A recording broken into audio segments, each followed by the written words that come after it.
Le monde observe désormais, le moment est-il venu de corriger l'histoire? C'est la voix de l'Afrique. L'Assemblée générale de l'ONU a vu émerger une revendication africaine forte pour restaurer un équilibre, renouveler la légitimité et l'efficacité du Conseil de sécurité. Pour l'Afrique, une réforme de l'ONU est indispensable pour que celle-ci puisse répondre aux enjeux actuels. La réforme du Conseil de sécurité est une question de réparation d'un préjudice historique fait à l'Afrique et à d'autres peuples du monde. La réforme du Conseil de sécurité, avec l'octroi des sièges permanents à l'Afrique, est un impératif de dignité et de justice. Vous ne pouvez pas vous prévaloir d'être les Nations Unies tout en ignorant les voix de 54 nations. Ce n'est pas possible.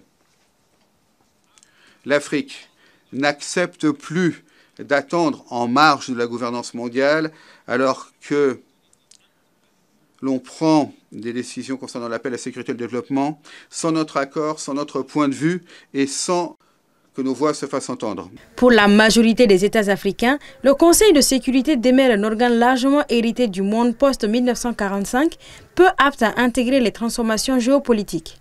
La position africaine est donc claire. Le continent réclame 2 sièges permanents, 2 sièges non permanents supplémentaires et un choix de ses membres permanents par l'Union africaine.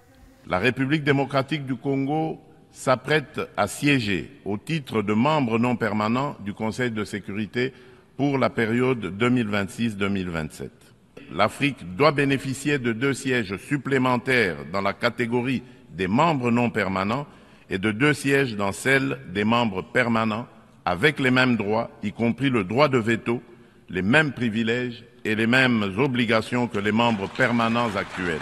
Les Nations Unies sont même indispensables, mais à une condition, à savoir qu'elles sachent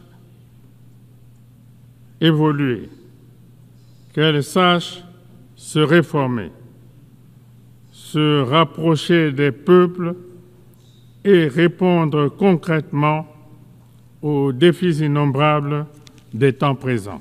À ce jour, l'Afrique demeure le seul continent à ne pas avoir de siège permanent au sein du Conseil de sécurité de l'ONU. La question reste de savoir comment ces réformes pourront être mises en œuvre. Ce qui reste certain, c'est que la légitimité et l'efficacité du Conseil de sécurité sont de plus en plus questionnées entre un Conseil de sécurité perçu comme verrouillé et une Assemblée générale où les États du Sud réclament un ordre mondial plus juste.